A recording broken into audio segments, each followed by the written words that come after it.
Chanda Romero, opisyal nang nagpaalam sa FPJ Batang Quiapo. Opisyal nang nagpaalam ang batikang aktres na si Chanda Romero sa primetime teleserye ng ABS-CBN na FPJ Batang Quiapo.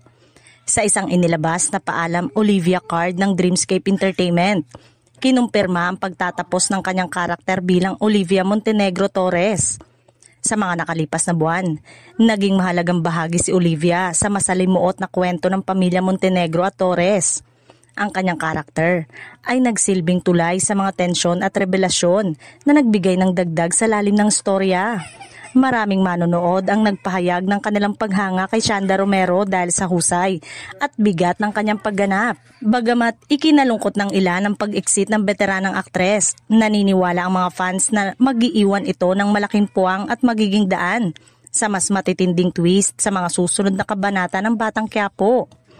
Isa sa mga naging highlight ang kanyang karakter kagabi na tinutukan ng mga manonood at nakakuha muli ng highest rating sa primetime. Samantala, kaabang-abang naman ang mga susunod na eksena kung sinong karakter ang muling magpapaalam.